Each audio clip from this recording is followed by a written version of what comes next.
Pairing के मसले के ऊपर मैंने जो लास्ट वीडियो बनाई थी उस पर मेरे पास पर्सनल मैसेजेस आए कि तैमूर भाई आपने सारी चीज़ें बताई कि सीज़न आने वाला है और अगस्त आने वाला है तो आप लोग तैयारियां कर लो। तो हम लोग क्या करें, अभी ब्रीड शुरू हो जाएगी या नहीं होगी, क्या करें। देखें, पहली बात तो ये कि मैंने ये नहीं बोला था कि सीज़न आ गया है, मैंने ये कहा था सीज़न आने वाला है, अगस्त आने वाला है। यूजुअली अगस्त में सर्दी का मौसम की लहर आ जाती है, बारिशें ख़त्म हो जाती हैं, ठीक है। तो बारिश में तो ज़ाहिर है ब्रीडिंग नहीं करता परिंदा, लेकिन ये कि बारिश ख़त्म होते के साथ ही क्योंकि ठंडक का मौसम हो जाएगा तो परिंदा ब्रीड शुरू कर देगा। आप लोगों को मैंने ये बोला था, ठीक है, पहली बात। दूसरी बात ये कि सवाल आया कि यार आपने इतनी सारी चीज़ें बताई थी उसमें कि सारी चीज़ें मिक्स हो गई हैं, आप वन बाय वन एक चीज़ के ऊपर डिस्कशन कर लें। तो भाई मैं आज उन सारे टॉपिक्स में से एक के ऊपर डिस्कस करता हूँ डिटेल में, ताकि आप लोगों को ये बात क्लियर हो जाए कि हम बात क्या कर रहे थे। और बहुत सारी बातों के अंदर जो बारीकियां होती हैं वो सारी मिस हो जाएंगी, तो वो सारी बारीकियों के ऊपर हम डिस्कशन कर लेते हैं। अच्छा भाई, पहली बारीकी जो थी वो ये थी कि हम लोग जो है वो नर को अलग कर लें और मादाओं को अलग कर लें। ऐसा मैंने क्यों कहा था? ऐसा मैंने उस वीडियो में भी बताया था कि मैंने इसलिए कहा था कि नर अगर अलग हो जाएंगे, मिसाल के तौर पे अभी आपके पास कुछ पेयर्स लगे हुए हैं, लेकिन वो पेयर्स चलते तो अच्छे हैं, लेकिन आपको मज़ेदार रिज़ल्ट नहीं आता। मिसाल के तौर पे अच्छी क्वालिटी के बच्चे नहीं आते, लेकिन पेयर ब्रीडर हैं, पेयर अच्छी ब्रीड कर रहे हैं, चलते हुए पेयर हैं, लेकिन आप कह रहे हो कि यार ब्रीड तो कर रहे हैं लेकिन रिज़ल्ट नहीं आ रहा। अब ऐसे पेयर जिसका रिज़ल्ट अच्छा नहीं आता, अच्छे से मतलब कि अपनी पसंदीदा तोते के बच्चे नहीं निकलते उसमें से, बल्कि वो आड़े टेढ़े बच्चे निकलते हैं। तो आड़े टेढ़े से मतलब है कि नॉर्मल कलर के जो अच्छे क्वालिटी में नहीं होते, इस तरह के बच्चे निकलते हैं। अब नर बहुत अच्छा है लेकिन मादी उसके साथ बेकार सी लगी हुई है, अब बच्चे बेकार आ रहे हैं। तो अब आपको पता है कि नर अच्छा है तो आप इसको एक अच्छी मादी देना चाहते हो ना, लेकिन अब आप ऐसा इसलिए नहीं कर पा रहे क्योंकि उसका जोड़ा लगा हुआ है। अब आप बोल लो जोड़ा भी नहीं तोड़ना चाह रहे, क्योंकि जोड़ा तोड़ेंगे तो चलता हुआ पेयर है, मसला हो जाएगा। तो मेरे भाई, अगर आप इस तरह से डरते रहोगे ना बजरी के अंदर, बजरी तो एक ऐसा तोता है जिसके अंदर सबसे ज़्यादा बंदा रिस्क ले सकता है। ये कोई मकाऊ थोड़ी है 50 लाख का, जिसके अंदर जो है वो आप बोलो यार जोड़ा चलता हुआ है, ब्रीड करता हुआ है और मकाओ का जोड़ा है, अगर मैंने इसको तोड़ा तो ये मसला हो जाएगा। भाई आप बजरी तोते रखने का मकसद क्या है? क्या आप इसके अंदर खेलो, एंजॉय करो, हॉबी करो। हॉबी है क्या? यही तो है कि आपने ब्रीड कराई, इसको इससे लगाया, डिफरेंट कलर आया, उसको उससे लगाया, क्वालिटी इम्प्रूव हुई, यही सारी चीज़ें तो आप सीखते हो। अगर आप यही सारी चीज़ें बजरी के अंदर रिस्क लेके नहीं करोगे तो फिर फ़ायदा क्या हुआ?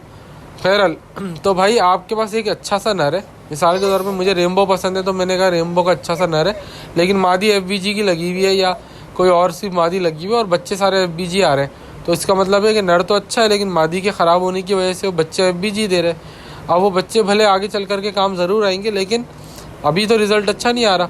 तो अब आपको इस सीज़न के आने से पहले क्या करना है कि उस नर को उस मादा से अलग करके रख देना है, क्योंकि ये जोड़ा जिस नर का लगा हुआ होता है ना बड़ा पक्का, वो जोड़ा तोड़ने में भी तकरीबन 2 महीने ले लेता है। क्योंकि होता क्या है कि ये नर मादा बड़े पक्के जुड़े हुए होते हैं, काफ़ी सालों से जुड़े हुए होते हैं, तो इनको अलग करने के बाद भी ये एक दूसरे से जुड़े रहते हैं, आवाज़ें निकालते रहते हैं। और अगर आप एक को अलग पिंजरे में रखो, दूसरे को अलग, वो वहाँ से आवाज़ें मारेगा, वो वहाँ से आवाज़ें मारेगी, और क्योंकि एक ही कमरे के अंदर होते हैं तो ये एक दूसरे की आवाज़ें पहचानते हैं, इनको पता होता है।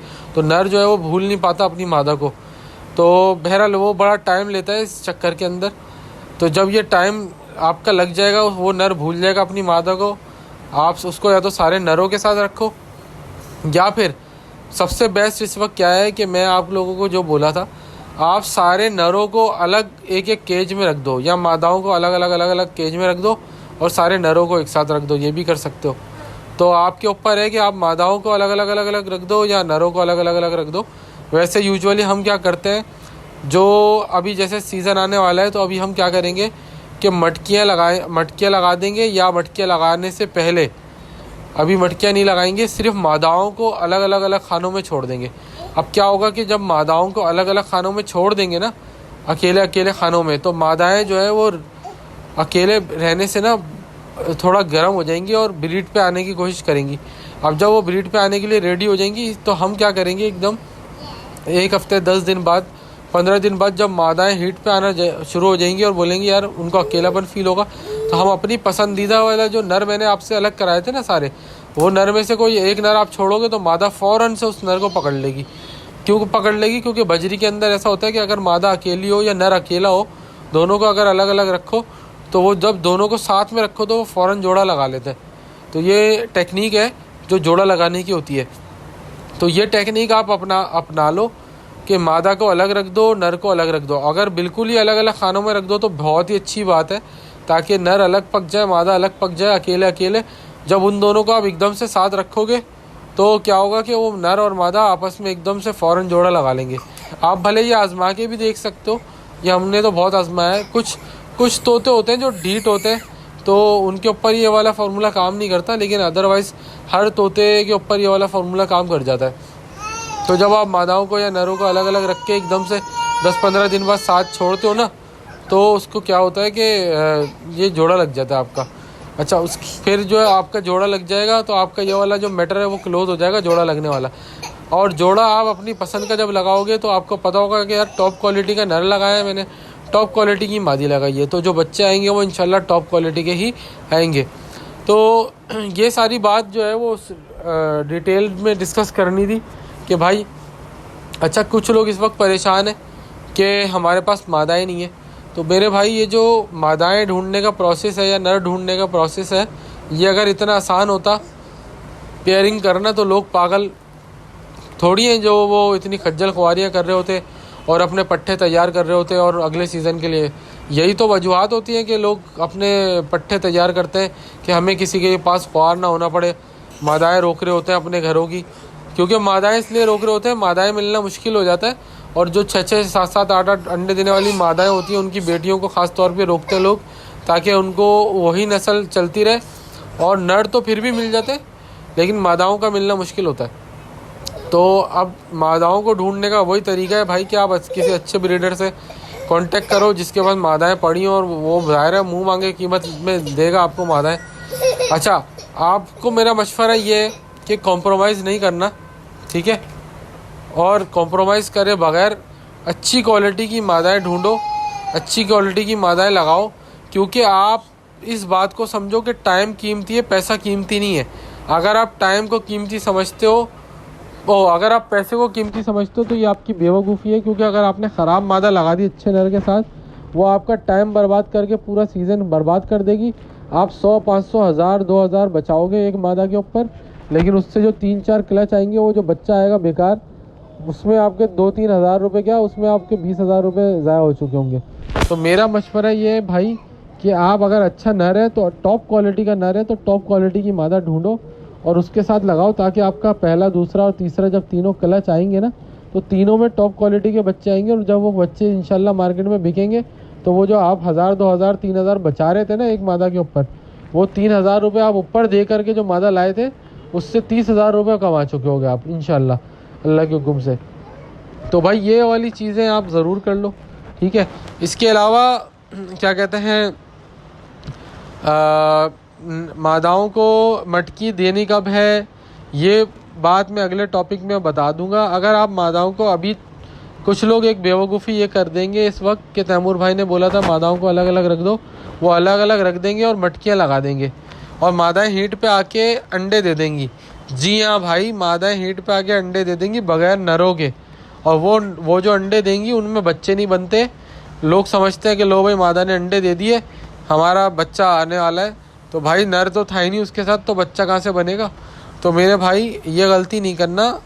मादा हीट पे आ जाएगी, ब्रीडिंग सीज़न आने वाला है, अगर वो हीट पे आ गई और उसने मटकी में जाके अंडे दे दिए बगैर नर के, तो आपका वैसे ही ये वाला क्लच बेकार हो जाएगा। तो मटकी अभी नहीं देना आप मादा को। अगर मटकी उसमें पिंजरे में डाल लो, तो फिर आप सोच समझ के मटकी लगाना, जब आपको ब्रीड करानी हो तभी लगाना, अभी खाली केज में छोड़ दो, ठीक है। या ये भी कर सकते हो कि सारी मादाओं को अभी अलग रखो और नरों को अलग अलग केज में छोड़ दो, ताकि नर गर्म हो जाए, फिर आप बाद में एकदम से मटकी लगा के मादाओं को छोड़ देना, ये भी कर सकते हो आप। दोनों मेथड हैं, दोनों मेथड कामयाब हो जाते हैं, कोई भी एक मेथड अपना के आप पेयरिंग कर सकते हो। तो भाई ये है आज का टॉपिक, जिसके ऊपर मैंने चाहा कि यार आप लोगों को बता दूं कि हर चीज़ के ऊपर अब अलग अलग डिटेल में वीडियो बना दूंगा। और अगर इसके अंदर भी कोई सवाल है पर्सनल में पूछना है, जैसे आप लोग पूछते हो तो पूछ लो, मैं उस पर भी वीडियो बना दूंगा। और अगर कमेंट करना है तो कमेंट कर दो, तो फिर मैं उस पर बता दूंगा आपको। तो इस तरह से भाई आप लोग करोगे तो आपकी पेयरिंग बिल्कुल परफेक्ट हो जाएगी, जो जो मैंने बातें बताई हैं। और एक और बात ये कि मादाएँ पट्ठी से जो तैयार हुई हैं वो मादाएँ अगर डालोगे तो ज़्यादा अच्छा है, क्योंकि चली हुई मादाएँ होंगी, कोई अपने घर की चली हुई मादाएँ निकाल रहा होगा सीज़न में, और पिछले सीज़न में अगर किसी की मादाओं ने ख़राब रिज़ल्ट दिया होगा, वो मादाएँ आज इस सीज़न में लोग निकाल रहे होते हैं कि, और लालच में आके बंदा बड़ी मादाएँ चलती हुई 3-3 4-4 ब्रीड की हुई, वो अलग बात है कि कोई आपकी जान पहचान वाला है, भरोसे का बंदा है, जो आपको जो बोल के देगा वही बात निकलती है। तो ऐसे लोग भी होते हैं। अब जैसे हमारे पास लोग आते हैं, हम उनको ये बोल देते हैं कि भाई ये मादा है, इसने इतनी ब्रीड की हुई है और ये इसका रिज़ल्ट है, तो वो बंदे को पता होता है कि यार हाँ, कभी कभी हमारे पास वीडियो पड़ी होती है, हम दिखा भी देते हैं। तो ऐसा अगर कोई बंदा है जिस पे भरोसा है तो भाई आप लोग उससे भरोसे वाले बंदे से ले लो। उम्मीद करता हूँ यार आज का टॉपिक आपको समझ आया होगा। अगर आपको टॉपिक समझ में आया, या आपको कोई भी सवाल है तो आप कमेंट में या मुझसे पर्सनली पूछ सकते हो। मिलते हैं अगली वीडियो में, तब तक ख्याल रखो अपना। Good bye.